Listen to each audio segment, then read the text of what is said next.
Hivyo kwa familia na wote walioguswa na msiba huu wa baba yetu, tuendelee kumwombea na tujiombeeni nasi Mwenyezi Mungu atupe faraja na mwisho mwema. Ndugu zangu, hayati Cleopa David Msuya atakumbukwa kwa mambo mengi sana ambayo kuanzia tarehe 7 hadi leo yamesemwa kwa kuelezwa vizuri na wanaomfahamu, waliofanya kazi naye, wanamwanga na hata wazungumzaji walionitangulia leo, kama alivyotueleza vizuri Dr. Jakaya Mrisho Kikwete, rais mstaafu. Ukiyasikiliza vizuri yote, tunaweza kusema kwamba mzee wetu atakumbukwa kwa kujitolea maisha yake yote kuwatumikia Watanzania. Kama historia yake inavyosema, kuanzia mwaka 1956 alipoajiriwa kama afisa maendeleo ya jamii hadi kuwa waziri mkuu na makamu wa kwanza wa rais, na kufikia mwaka 2000 alipostaafu rasmi kwenye siasa na utumishi wa umma, na mwaka 2021 alipomaliza rasmi kutumika nafasi ya mwenyekiti wa bodi ya chuo cha ardhi. Wakati wote huo mzee wetu hakuwa na faraha ya maisha yake binafsi, bali yalikuwa ni maisha ya kuwatumikia Watanzania wenziwe. Katika nyadhifa mbalimbali alizoshika, aliweka rekodi 2 kubwa. Moja ni kuwa waziri aliyehudumu katika wadhifa waziri wa fedha kwa kipindi kirefu zaidi kwa nyakati tofauti. Na pili, licha ya kuwa alikuwa waziri mkuu na makamu wa kwanza wa rais wa Jamhuri ya Muungano wa Tanzania kwa kipindi kifupi cha miezi 11, yeye ndiyo Mtanzania wa mwisho kushika nafasi hiyo, kwani baada ya hapo tuliingia kwenye mfumo wa vyama vingi ambapo makamu wa rais alipatikana kupitia mgombea mwenza. Ndugu zangu, katika mengi yatakayokumbukwa au atakayokumbukwa nayo ni pamoja na mchango wake mkubwa wa kutafuta fedha kwa ajili ya kuunga mkono harakati za ukombozi kusini mwa Afrika. Akiwa katibu mkuu wa Wizara ya Fedha, mbali na kuhangaika kutafuta fedha za matumizi ya serikali, alikuwa na jukumu la kutenga bajeti kwa ajili ya harakati za ukombozi kusini mwa Afrika. Alikuwa miongoni mwa viongozi waliokwenda nchini China kwa ajili ya kutafuta fedha za ujenzi wa mradi wa reli ya Tazara uliosaidia sana harakati za ukombozi na ambao umeendelea kutunufaisha kiuchumi hadi leo. Mzee Msuya aliongoza mabadiliko ya mfumo wa kiuchumi ili kuruhusu uchumi wa soko na kuimarisha ushiriki wa sekta binafsi.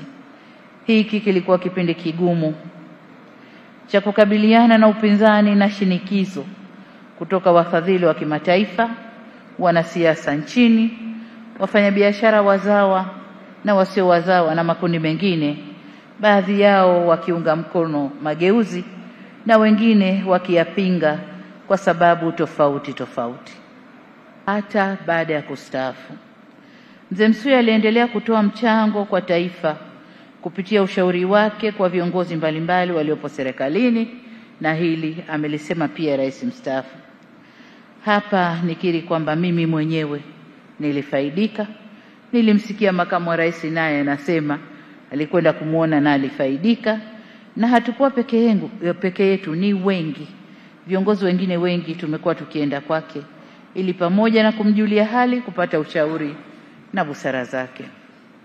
Lakini kuanzia mwaka 2022, 23 na ile 24 alikuwa na salamu 2 kubwa kwangu. La kwanza, mradi wa maji Same Mwanga Korogwe, na la pili barabara hii mlioipa jina la CD Msuya bypass. Ile ndio miradi miwili ambayo ilikuwa inamkereketa kwenye roho yake na alitaka niitekeleze. Mara ya mwisho kwa faraja kubwa nilimuona 2025 pale Mwanga wakati wa ufunguzi wa mradi wa maji.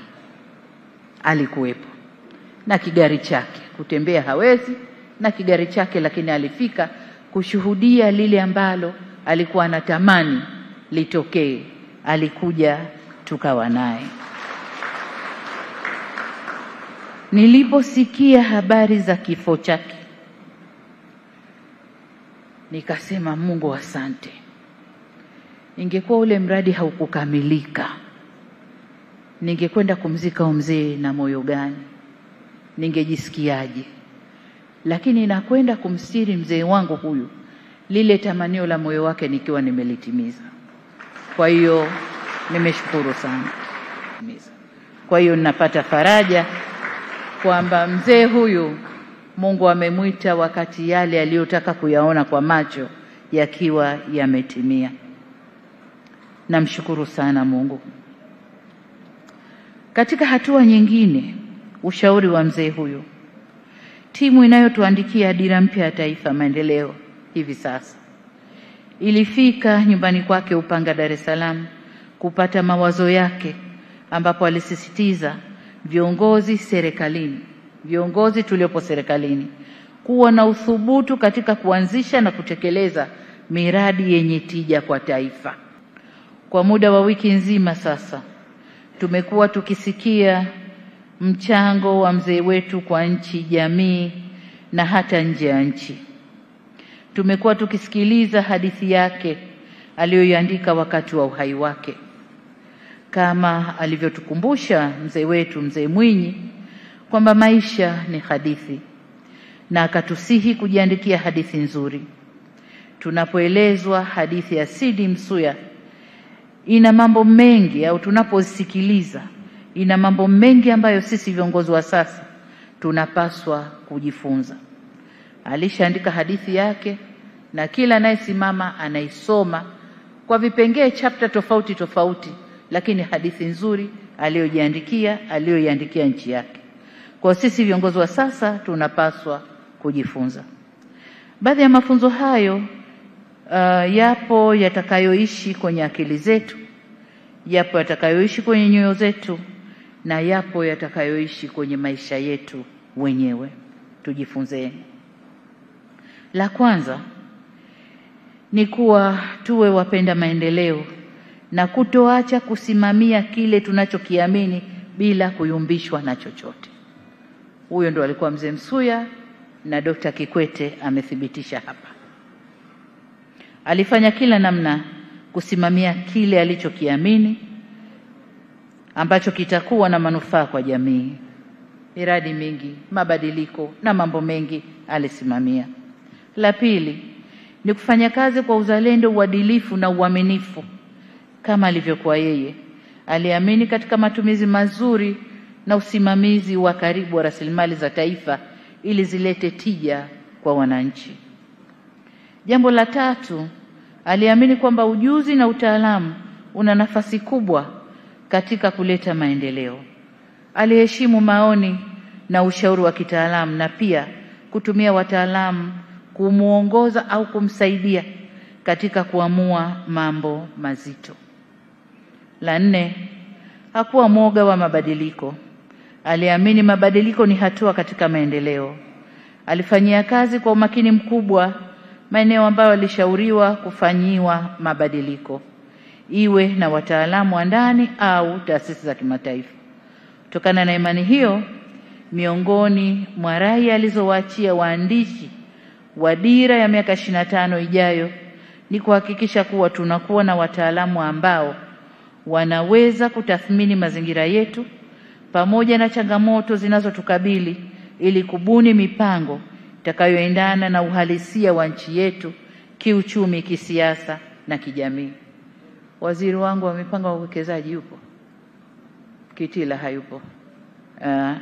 Aliongoza timu hii kwenda kwa mzee, na waliporudi waliniambia haya.